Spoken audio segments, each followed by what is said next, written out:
Oke, itu pemaparan tentang video penggunaan alat ukur jangka sorong.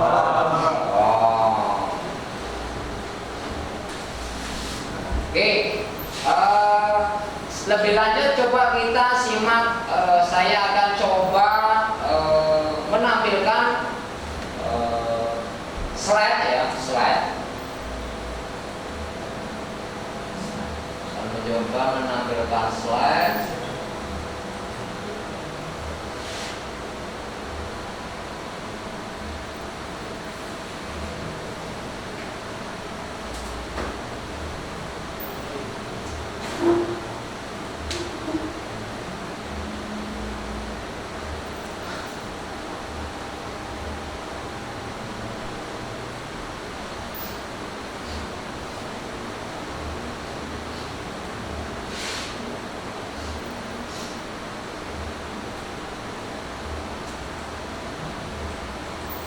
Oke, Bapak akan coba lebih agak ke dalam.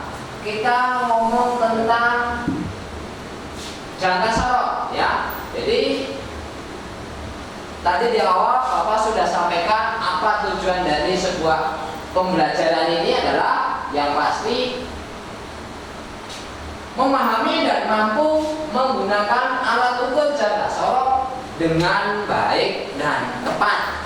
Itu adalah tujuan dari sebuah pembelajaran alat ukur jangka sorong, ya. Oke, next. Sekarang sejarah. Nah, sejarahnya jangka sorong. Jadi kita juga harus tahu sejarah ya. Karena kalau kita nggak tahu sejarah, kadang wawasan kita itu pendek. Ya, kalau kita tahu sejarah, wawasan kita insya Allah akan lebih luas dan lebih panjang. Gitu ya. Oke. Sejarahnya atau biografi. Jangka sorong atau juga disebut dengan Vernier Caliper itu ditemukan seorang ilmuwan dari Prancis. Ya. Dia seorang ahli teknik ya, yang bernama Pierre Vernier, ya, Pierre Vernier. Dia kelahiran tahun 1584 di bulan Agustus tanggal 19. Jadi 19 Agustus 1584 ilmuwan ini baru lahir.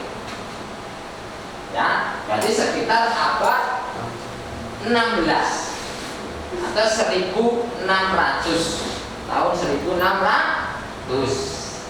Ya. Nah, dia mempublikasikan, artinya mengumumkan secara umum di khalayak ramai itu pada tahun 1631. Dia baru mencoba mempublikasikan ya, di tahun 1631 Masehi. Sekarang tahun berapa deh? 2023. Sekarang tahun berapa nak? 2023. 2023. Kalau kita lari ke belakang menuju tahun ini itu berapa ratus tahun kira-kira 1600 dipublikasikan ya. Sekarang 2023 berarti sekitar berapa ratus tahun? 300 sekitar 392 tahun. Berarti ya hampir mendekati 4 abad yang lalu alat itu sudah ada.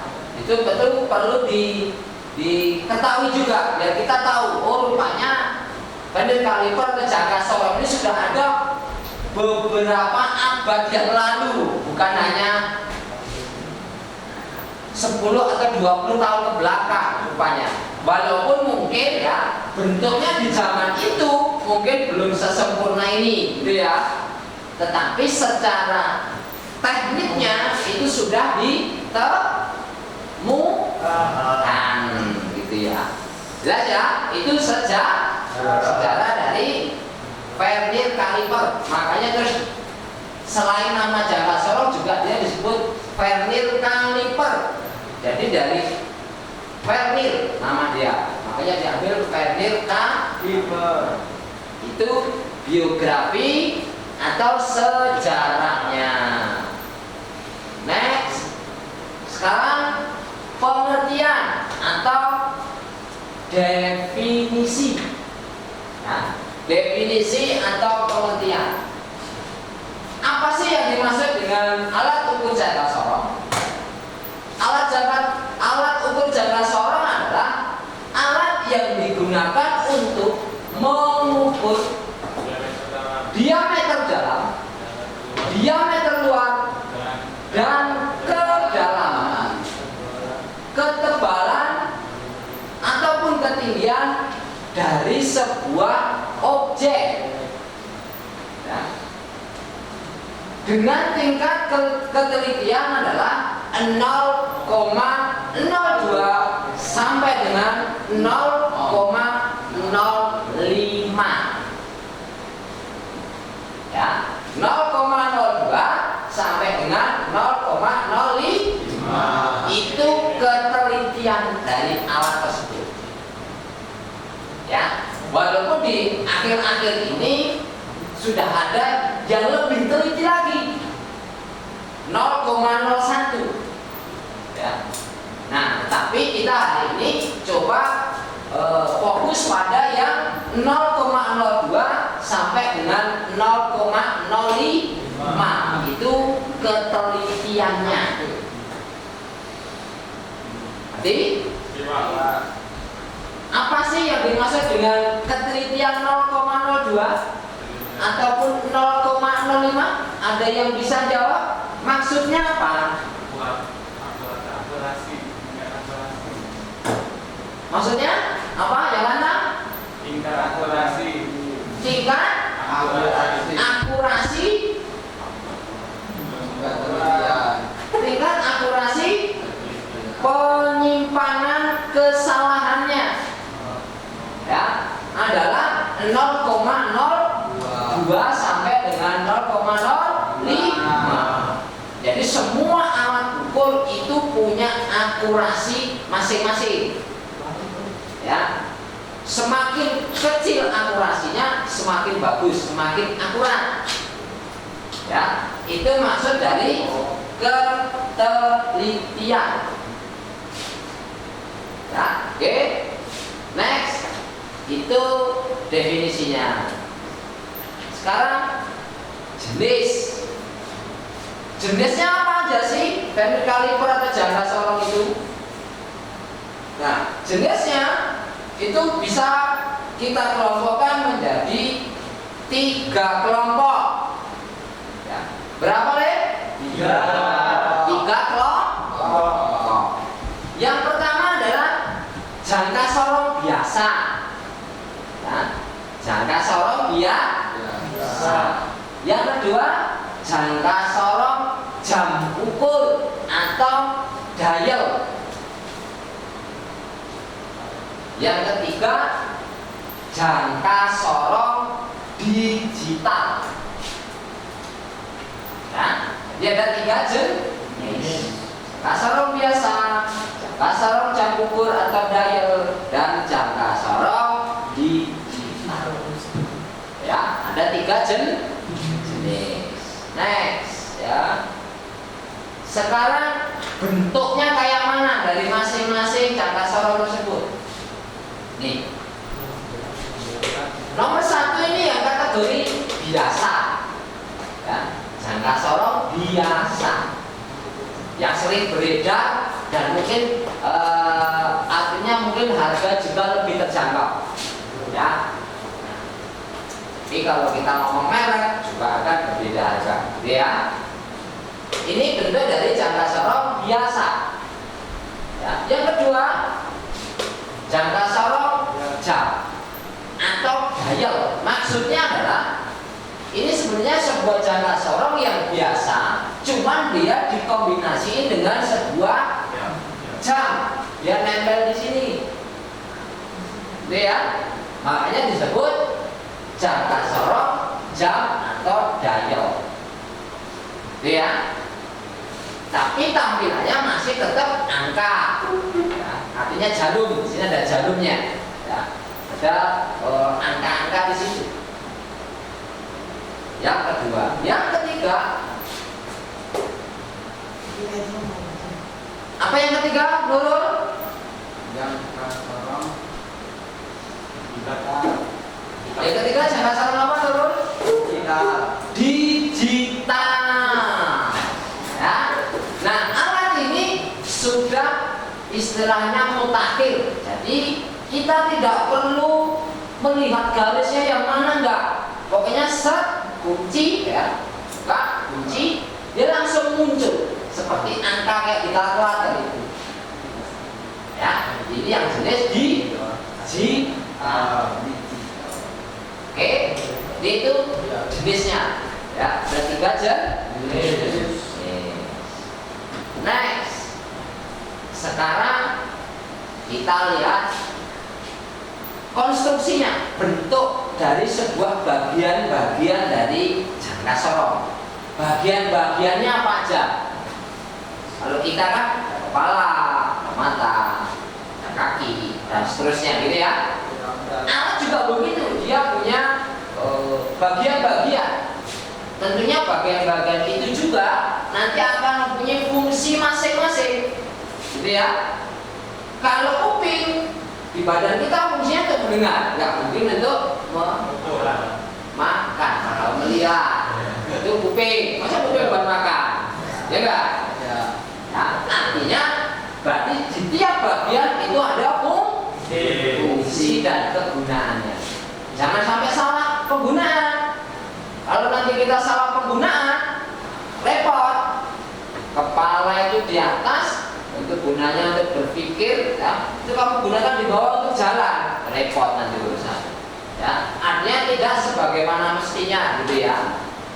Oke, sekarang kita lihat bagian-bagiannya. Oke, bagian ini yang disebut rahang dalam. Ya, apa? Rahang dalam. Ya. Terus Bapak ini disebut rahang luar. Apa? Rahang luar. Apa Haikal? Rahang luar, Pak. Rahang luar. Ya.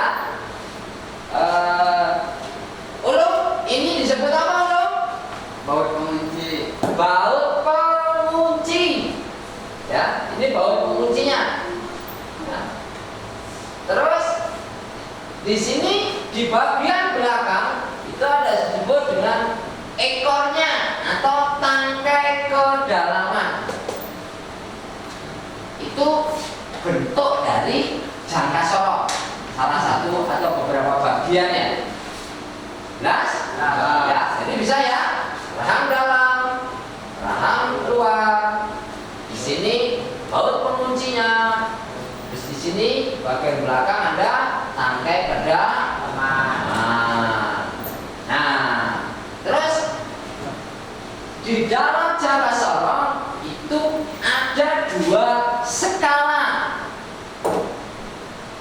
berapa? Dua. Dua apa? Skala. Dua skala. Skala apa, Dwi? Skala nonius sama utama. Ya, ada dua jenis skala. Yang pertama disebut skala utama atau juga disebut skala tetap. Ya, skala utama atau skala tetap. Kenapa disebut skala tetap? Mungkin kalau ngomong tetap berarti dia statis, nggak bergerak. Makanya ini kan nggak bisa bergerak yang ini. Disebut skala utama atau skala tetap. Jelas?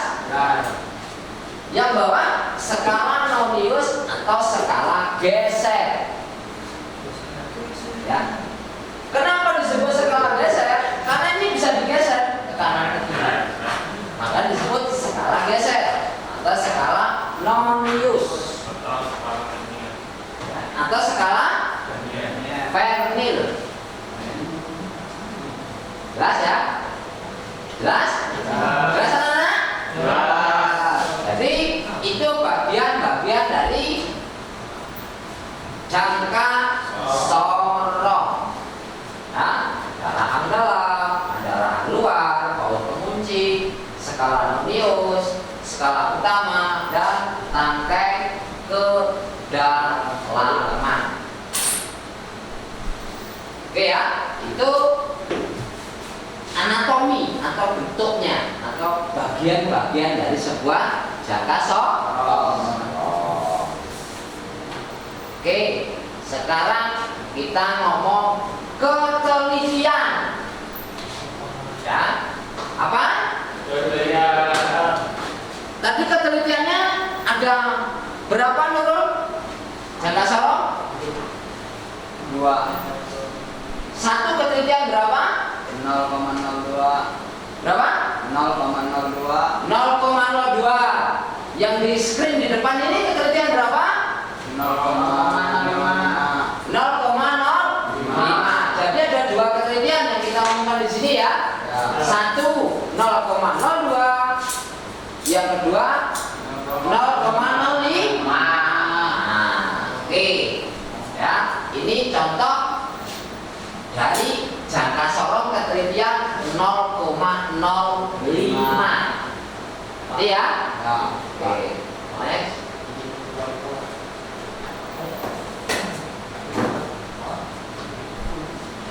Terus ini screen yang kedua nih, yang selanjutnya ya. Itu adalah ketelitian 0,02. Ya. Yang pertama tadi 0,05, sekarang 0,02. Ya. Next.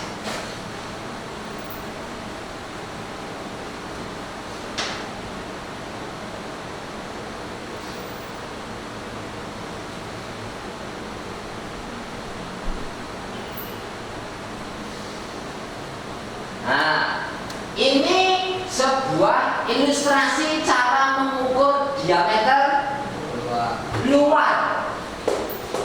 Oke, ya, memakai rahang bawah. Ya, diameter luar. Terus mengukur diameter dalam. Ini ilustrasi cara mengukur diameter dalam. Ya. Terus yang terakhir ini ilustrasi mengukur kedalaman. Gitu ya?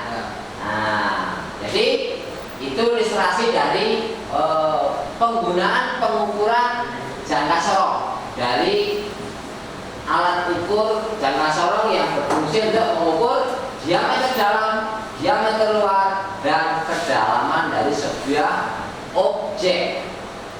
Gitu ya? Nah, terus